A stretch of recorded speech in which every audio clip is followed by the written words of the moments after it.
बहुत कुछ होता है। सैनिक को देश के उन दुश्मनों का जो कि देश के अंदर ही पनपते हैं और देश के बाहर से भी घुसपैठ करते हैं, सबसे लड़ना पड़ता है।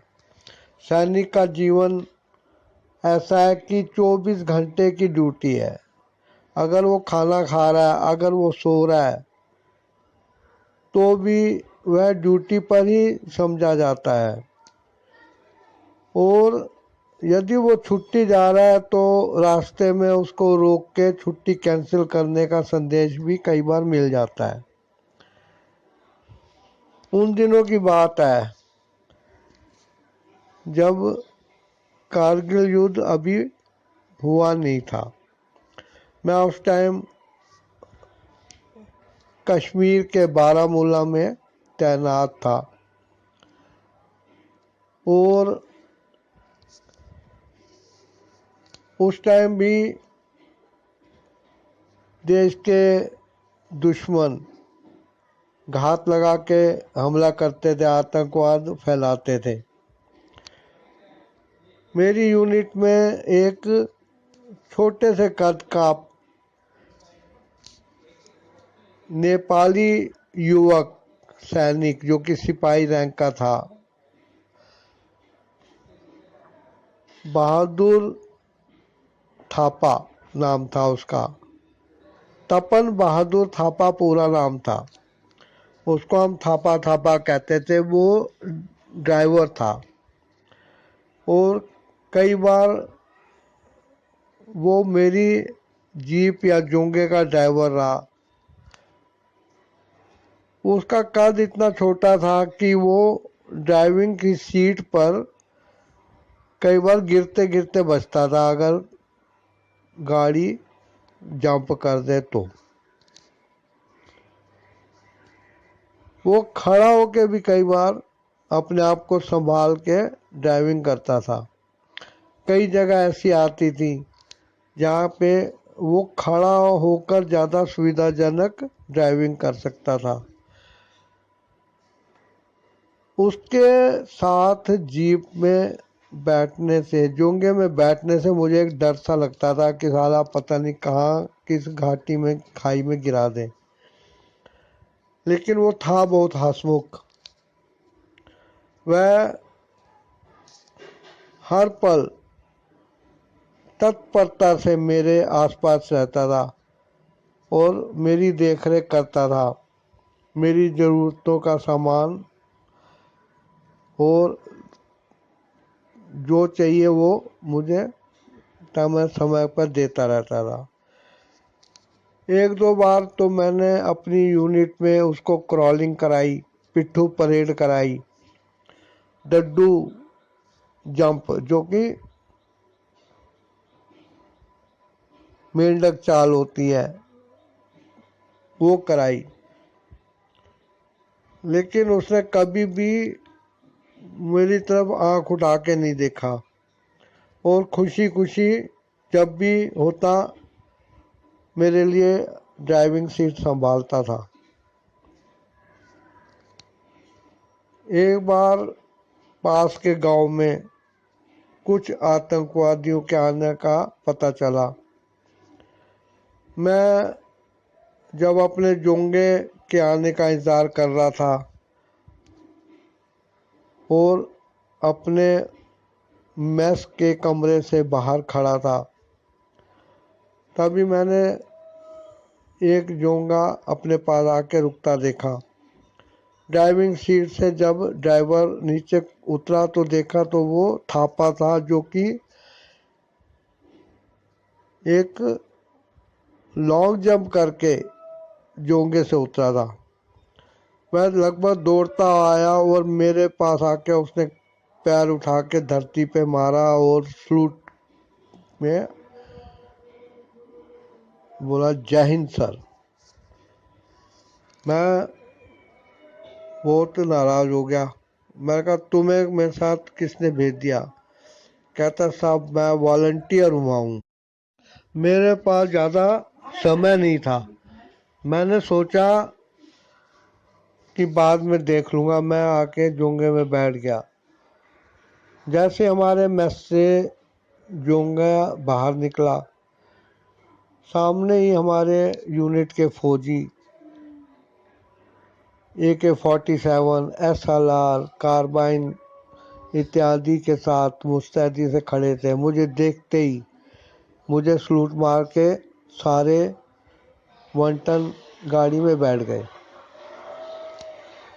हमारा जोंगा आगे निकला, पीछे हमारे फौजियों से भरी हुई गाड़ी चल दी।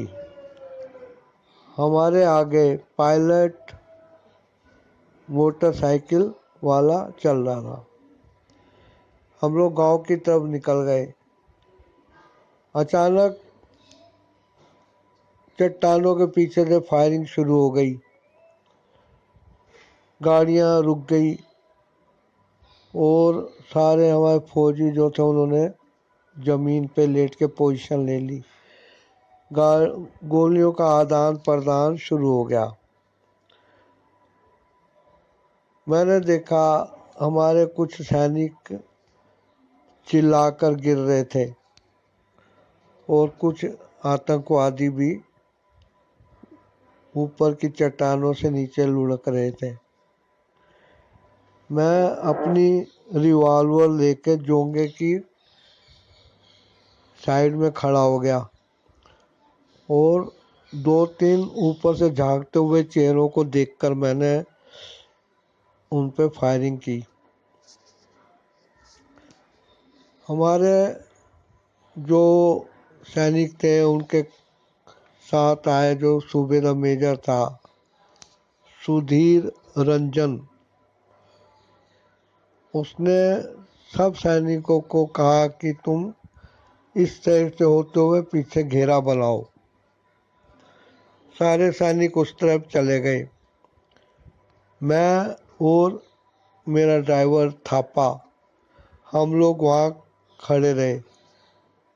इतने में ऊपर से 3 आतंकवादी जो कि पठानी सूट में थे, जैकेट डाली हुई थी, सिर पे कुल्ले वाली टोपी थी और दाढ़ी बढ़ी हुई थी, अपने हथियारों को संभालते हुए नीचे की तरफ आए। तभी मैंने देखा थापा एकदम छुपता छुपाता भागा और दृष्टि से गायब हो गया। मुझे बड़ा गुस्सा आया। मैंने कहा इस भगोड़े को यदि मैं बच गया तो ऐसी सजा दूंगा कि याद रखेगा। उसी टाइम उन आतंकवादियों ने मेरे ऊपर तीनों ने गोलियां चलाई। मैं ज़मीन पे एक चट्टान के पीछे लेट गया। मेरे लेटते ही उन लोगों ने दौड़कर मुझे घेर लिया और अपनी अपनी बंदूकें मेरे सिर, गर्दन और पीठ पे लगा दी और कहने लगे खड़े हो जाओ। मैं खड़ा हो गया। मैंने हाथ ऊपर कर दिए। मेरी रिवॉल्वर नीचे गिरी हुई थी जिसको एक आतंकवादी ने पैर की ठोकर से दूर फेंक दिया।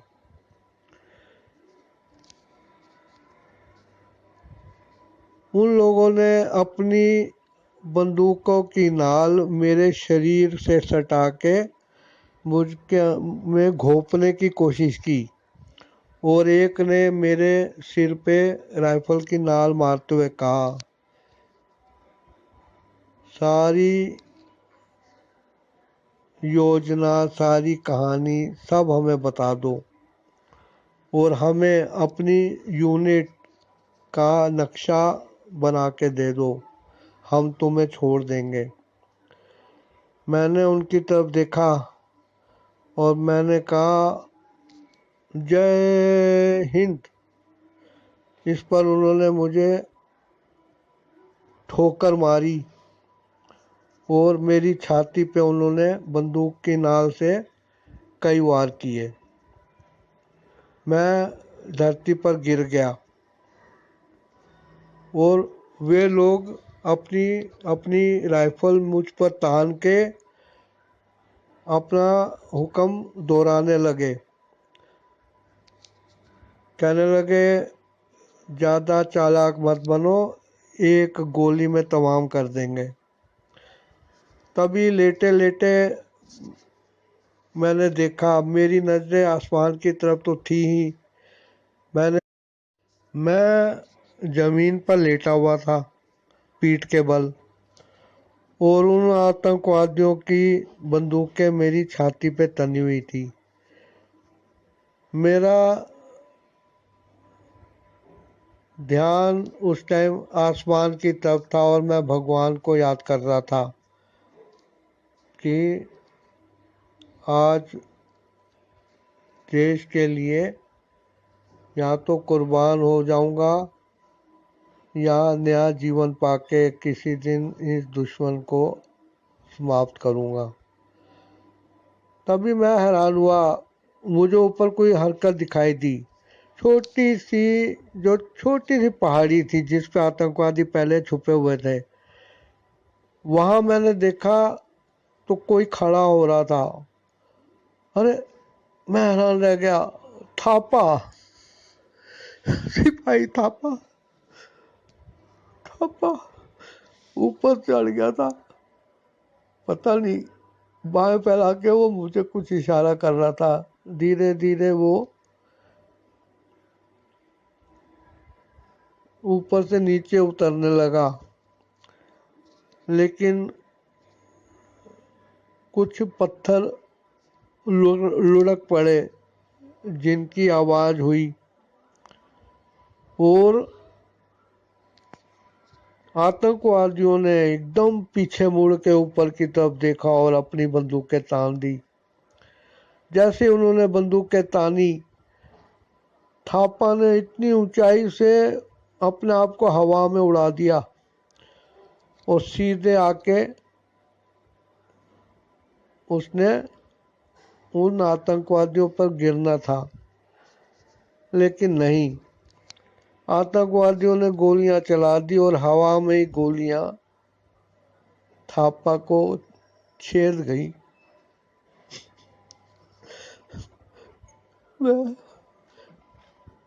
मैं उस टाइम क्या हुआ बता नहीं सकता।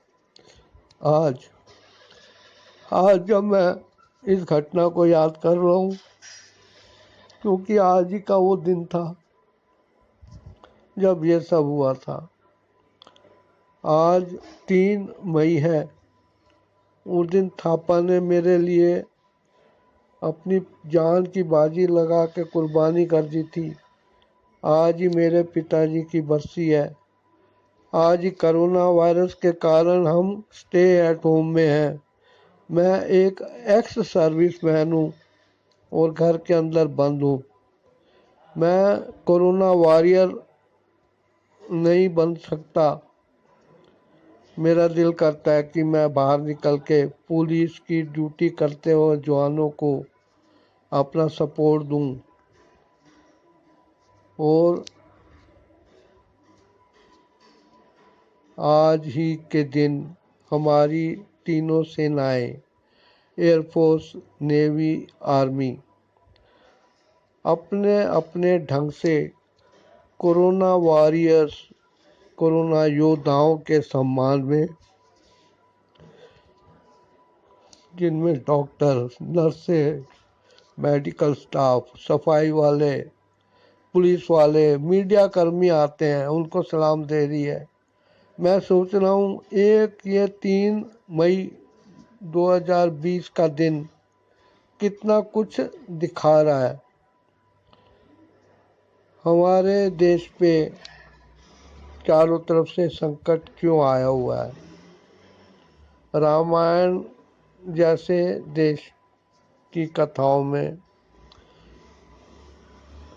रामायण और महाभारत में जो अच्छी अच्छी बातें सिखाई गई हैं, उनका क्या प्रभाव है। राम जी ने कहा था, मैं ये कर रहा हूँ ताकि समाज को समझ आए, लेकिन समाज को कोई समझ नहीं आई है। आशा करता हूँ आप इस देशभक्ति की कहानी को पसंद करेंगे और देश के प्रति अपना सम्मान व्यक्त करते हुए अपना अपना कर्तव्य निभाएंगे। कर्तव्य और हक में पहला कर्तव्य होना चाहिए, क्योंकि हम कर्तव्य कर रहे हैं तो वो किसी और का